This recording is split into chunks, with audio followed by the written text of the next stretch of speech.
Okay, this not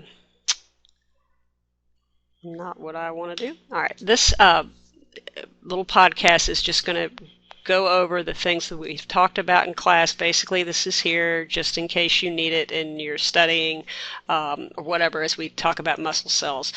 We are talking about muscle cells now because we were talking about neurons, and a nerve impulse typically is going somewhere down an axon, and often its destination is ultimately a muscle cell. And so we kind of wanted to follow that nerve impulse and see where it landed and what happens when it gets there. So that's why we're on muscles right now. Let's start at the beginning real quick, and hopefully you've got a handout that's got all this information on it. So again, this is just a backup. First things first, please remember that muscle cells can only contract. That is, a muscle cell can only make itself get shorter. It cannot forcibly push outward. It can relax and get pulled back out, but it cannot forcibly push itself out. To flex your arm. Here is my arm. I want to move my forearm up. My forearm moves up because my bicep gets smaller and pulls my forearm up. Okay? If I want to extend my forearm back, I have to make my tricep get shorter, and then it pulls the forearm down. My bicep does not push my forearm down. My tricep pulls it down. Muscles can only contract. They cannot push outward. Okay? There are three major types of muscle tissue. Skeletal muscle, which is attached to your bones and is voluntary. It's the muscles you control. It appears striated or banded when you look at it under a microscope. Smooth muscle, found in certain internal organs like your stomach when it's churning the food and so on. That's smooth muscle moving your stomach around. Involuntary, does not appear striated. Cardiac is also involuntary, so like the smooth muscle, you can't control cardiac muscle, but it can appear striated, though the cells are different. You can see here that they can be branched and so on. All right, about muscle cells. Muscle cells can also be called and are often called muscle fibers, and this is a reference to their unusual length. They aren't as long as neurons, but they can be certainly much longer than your typical cell. Okay, so muscles are long due to their embryonic origins. Muscle cells are made from a bunch of small embryonic cells fusing themselves together during embryonic stages. So they are unusually long as a result. They're also unusually wide. So these are large cells, long and wide in diameter. And they also have lots of nuclei. They are multi-nucleate, meaning they have lots of nuclei in them, not just one, and that's because they are the result of a fusion of a bunch of cells back during the embryonic stages. They are chock full of protein fiber bundles. Imagine these sticks are protein fibers. They would be packed tight like this and shoved inside of a tube, and that's a muscle cell. Okay? So full of protein fibers. Okay? That fact that they are full of these protein fibers and there's little room for anything else has implication for where the other organelles in the cells have to go. Anything that is not protein fibers usually gets shoved to the outside and plastered. If the cell membrane is covering these, they'd plaster right up against the cell membrane. Nuclei, mitochondria, endoplasmic reticulum, if you want, all the organelles that we normally think of kind of get squashed out towards where the cell membrane is because these fibers are taking up so much space. Okay? Lots of energy is needed to run muscle cells, and because lots of energy is needed, we need lots of the organelles that make usable energy for the cell, and that's mitochondria. So these organelles would be very plentiful in muscle cells, as would glycogen, which is the storage form of the energy molecule glucose. Myoglobin is a molecule that is also abundant in muscle cells. When you see that word, you ought to think of the word hemoglobin, which is a molecule that's famous and found in your blood. It carries oxygen, and so does myoglobin. It makes sense in muscle cells that we'd want to have lots of glucose and lots of oxygen, because it's by combining those two that the mitochondria produces lots of energy for us. Okay? And we'll talk more about that later on. So,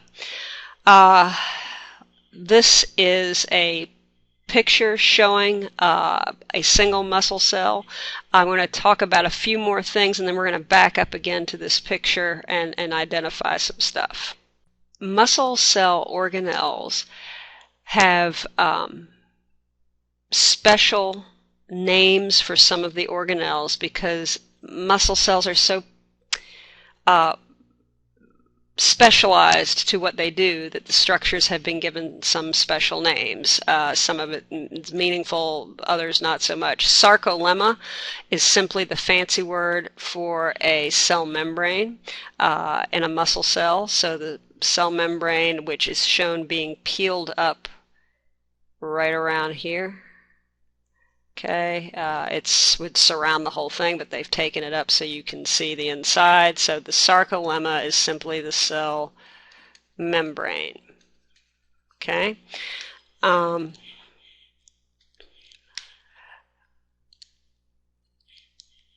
All right, the sarcoplasm is simply the cytoplasm inside, the water and the solutes.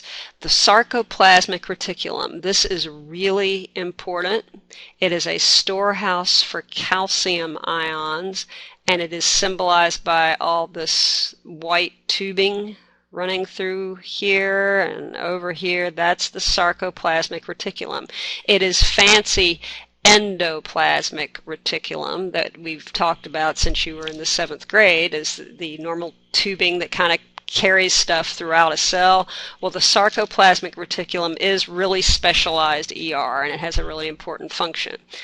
Myofibrils are bundles of myofilaments. Okay? Myofilaments are... This cell that we're looking at is as though someone has a garden hose. That's how you need to think of a muscle cell. Like it's, a long cylinder, and they've chopped it, whack, right there. And so now we're looking in the end that got whacked.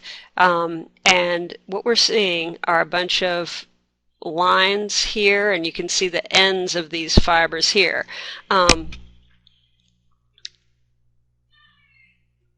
Those are myofilaments that are bundled together, making up this thing called a myofibril. So a myofibril is a big bundle of myofilaments. Okay? Now, detail on myofilaments. All right. There are 2 types of myofilaments. And why do we care? Because these are the things that do the contracting in a muscle cell. These are the protein fibers that actually make a muscle cell shorten to make your muscles move. There are 2 types, thin and thick. The thin fibers are made out of a protein called actin, and the actin fibers are made of actin molecules that are... Each actin molecule is like a pearl, and when you string them all together, you get an actin filament, which really looks like 2 twisted strings of pearls. The thick fibers are made of a protein called myosin. This is one myosin molecule right here. And the thing of interest on this molecule are the little heads on it. These are called myosin heads. myosin heads. And what's interesting about these heads is that they can wiggle back and forth, up and down, if they are provided with energy. They are thick filaments because it's many of these myosin heads that come together, and it gets quite a thickness to it, and the little heads you can see popping up off of here. Okay?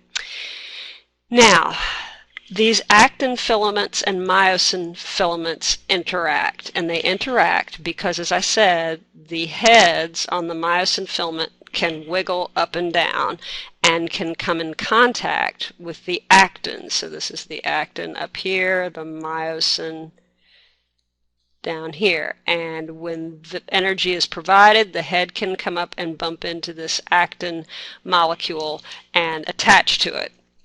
When that happens, we say a cross bridge is formed, and it is the formation of these cross bridges that directly leads to the contraction of the muscle, the shortening of the muscle. Okay? You need to understand this word, sarcomere. That is the functional unit of contraction in the muscle cell. Okay? So the unit that contracts. Myofilaments, I'm going to bump this ahead to this picture. You should have this. This is showing you a muscle cell. Okay, this is the sarcolemma, the cell membrane that's on the outside. These lumps here are the nuclei that are pressed right up against the sarcolemma. All of these things that you're seeing the ends of and that you see long ways here, these are myofibrils. Each myofibril is in turn packed chock full of myofilaments, and that's what we're seeing here. Myofilaments being these actin fibers here, and then these myosin fibers here. And we're seeing them all packed together tightly inside these myofibril bundles.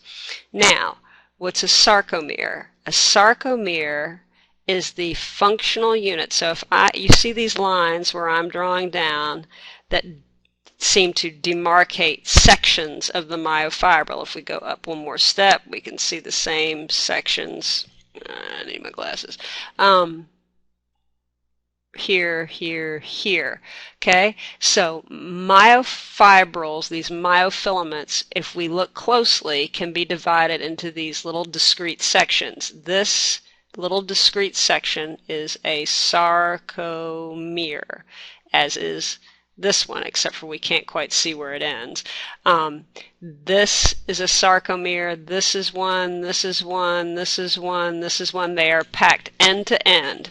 Now, what is it that is marking this separation between this sarcomere and this one over here?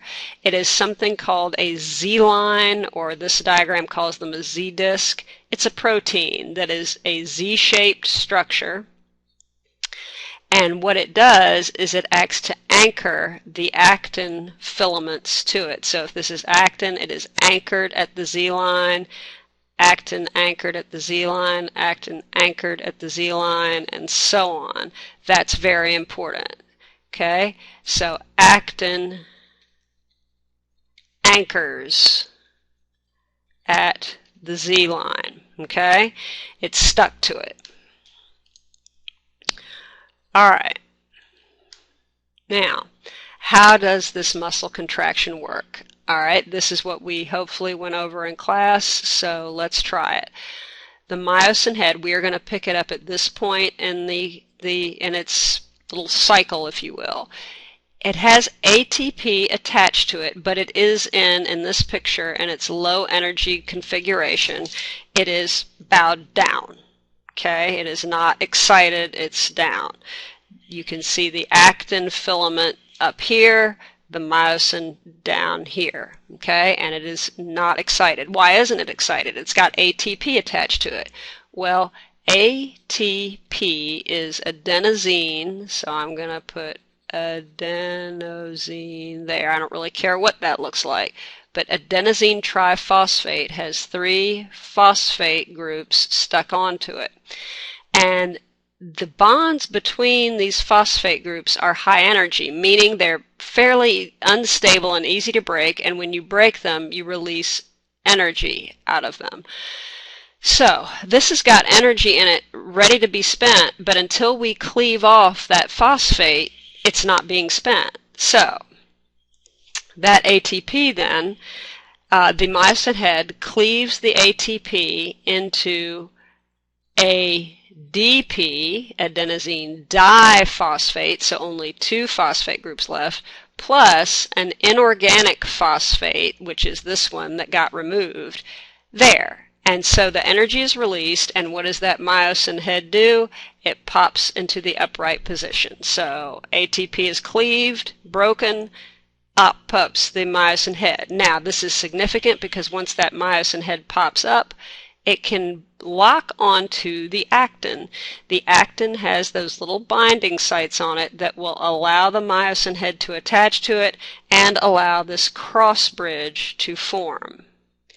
Now, once that cross bridge forms, okay, the myosin head is going to release, here's the release of the ADP. All of these things you'll notice, the myosin head is going to change shape. It's going to then change shape again, allowing the release of the ADP and the inorganic phosphate, and when it releases those, it's going to change shape yet again and bow back down. These shape changes are called conformational changes. We see them in enzymes, we see them in pumps, we see them all the time. So again, shape change is important in protein function.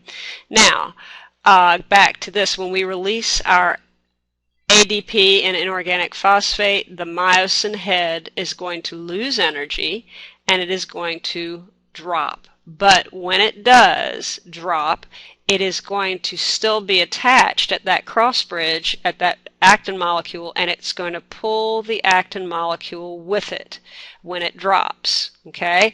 And that is going to cause the sarcomere to contract, because remember, here's your Z line, here's your Z line. This is happening not just on this side right here where we're looking at it, but it's also happening over here. So this myosin head pulls the actin filament this way, this myosin head pulls this actin filament this way, they meet in the middle and the Z lines move towards the middle, and the whole thing, guess what, it gets shorter. All right, the muscle contracts. Now, once the ATP comes back into the picture, the energy molecule binds to the myosin head. It will let go of the binding site and the cross bridge is released, and we can start all over again. Okay, I know that's a lot, but hopefully with what we did in class, that will make some sense. Now, the next question is, how does your nervous system actually control when that happens? So far, we just talked about how your muscle contracts. We did not talk about controlling that, turning it off, turning it on when we decide we want to actually do that. The control is all linked back to the actin filament. And it's important that we understand that the actin filament is not alone. There are other proteins associated with it. So it's not just actin. There's another molecule called tropomyosin, this rope-like structure that is woven through and around the actin molecules, and another protein called troponin, which is represented by these little purple dudes here that sit on top of the tropomyosin in this diagram. Now, the tropomyosin has a very important position. If you'll notice, it is covering up the binding sites for the actin. These are the myosin head. That's a myosin binding site. Okay, so if that's covered up, I don't care how many times that myosin head is popping up ready to grab onto the actin. If that rope of tropomyosin is in the way of the binding site, myosin can't grab on. Well, what's going to see that this rope gets moved so the myosin head can grab on and cause the muscle contraction? Your nervous signal is going to see that that tropomyosin gets moved, okay? How is it going to do that? Okay. Well, your nervous system will see to it that calcium is released into the sarcoplasm. Calcium, why do we care about calcium? Because calcium will bind to troponin, these purple things. Troponin will force tropomyosin to move at that point. It will become activated. Troponin will move the tropomyosin and relieve the binding sites. So, your nervous system tells calcium to be released into the sarcoplasm. When calcium is released, you can see that it binds to troponin, and the troponin actually says, I gotta stretch, and it moves the tropomyosin over so that we can see the binding sites. Now, if the myosin heads are popping up, they can grab onto those actin, those myosin head binding sites on the actin molecules. Okay. Now, let's follow this all the way back to the neuron now and see how the whole thing would happen. So, the impulse is coming down the neuron. Remember, those sodium ion gates are opening, and the charge is destabilizing, and then it's restabilizing immediately behind. We get down here, the impulse causes calcium ion channels to open here. The calcium ion interact with the vesicles that are full of neurotransmitter. The vesicles come and they bind with and spew their little neurotransmitter guts out into the synapse. They call it a synaptic cleft, whatever, it's a synapse. The neurotransmitters diffuse across. In this case, it is acetylcholine, which is what that abbreviation stands for. This is always the neurotransmitter between a nerve and a muscle. You can see that the acetylcholine is binding to receptors on the other side of the synapse, and it is going to cause sodium ion gates to open. Sodium ions are going to rush in, and that nerve impulse, the same nerve impulse that was here, is now going to be moving along the membrane of the actual muscle cell. And it moves along until, the nerve impulse falls down this thing called a T-tubule. Okay? The T-tubule is kind of a dipping in of the cell membrane that allows that nerve impulse to just ride down inside of the cell.